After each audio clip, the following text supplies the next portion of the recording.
নমস্কার বন্ধুরা, welcome to my channel. আর এই ভিডিওতে আমরা ডিসকাস করব এই বছর another big Eid release, that is Bade Miyan Chhote মিয়ার সেকেন্ড উইকেন্ডের কালেকশনস, পারফরমেন্স অ্যান্ড ছবিটি হিট, ফ্লপ না অ্যাভারেজ দিকে যাচ্ছে। তাহলে বন্ধুরা এই ভিডিওটা শুরু থেকে শেষ অবধি অবশ্যই দেখবেন। এটা একটা অ্যাকশন থ্রিলার ছবি ছিল, আর ছবিতে ইন্ডিয়ার অনেক বড় স্টার কাজ করছিল, that is Akshay Kumar and Tiger Shroff. আর যেখানে ছবিতে অনেক বড় প্রোডাকশন হাউস অ্যাসোসিয়েট ছিল ছবিটাতে, that is Pooja entertainment.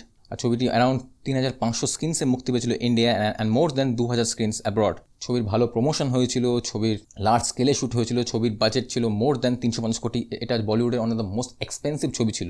But with all that said, ছবিটি ফার্স্ট দিনেই ডিওএ ডিক্লেয়ার হয়ে গেছে বক্স অফিসে। ফার্স্ট ডে ঈদের দিন মাত্র 15,65,00,000 দিয়ে ইন্ডাস্ট্রিকে পুরো শক করে দিয়েছে। যেখানে এক্সপেক্ট করা ছিল ছবিটি 40 থেকে 50 কোটি কামাবে ফার্স্ট ডেতে, সেখানে তার আধাও কামায়নি। তো ছবিটি যখন ফার্স্ট ডেই মুখ থুবড়ে পড়ে গেছে, তো ফার্স্ট উইকেন্ড ছবিটির হয়েছিল মাত্র 40,85,00,000, যেখানে ফার্স্ট ডেই ছবিটি হওয়া হয়েছিল এই নাম্বারটা। তো সবাই ভেবেছিল মানডে থেকে স্লাইড গ্রোথ তো হবে, বাট ছবিটি হোল্ড করতে পারেনি। ফার্স্ট উইকে ছবিটি কামিয়েছে মাত্র 49,90,00,000, 50 করোড় আঁকড়াও ক্রস করতে পারেনি ছবিটি। It's an all time disaster. তো সেকেন্ড উইকে সবাই ভেবেছিল একটু গ্রোথ তো হবে, ছবিটি আমাদের আরও বেশি নিরাশ করেছে। 9th ডে ছবিটি কামিয়েছে, that is Friday, around 1,40,00,000। 10th day around 1,75,00,000, আর 11th ডে 2 কোটির কাছাকাছি। তো সেকেন্ড উইকেন্ডে ছবিটি কামিয়েছে মাত্র 5,15,00,000। ডাবল ডিজিট তো ছেড়েই দিন, লো সিঙ্গেল ডিজিটে চলে আসছে। তো ওভারঅল ছবিটি কামিয়েছে এখনও পর্যন্ত 55,05,00,000, যেখানে একদিনই ছবিটি কামানো হয়েছিল এই নাম্বারটা। আর ওভারসিজ থেকেও ছবিটি এখনও মতো মাত্র 30 কোটি মতো কামিয়েছে,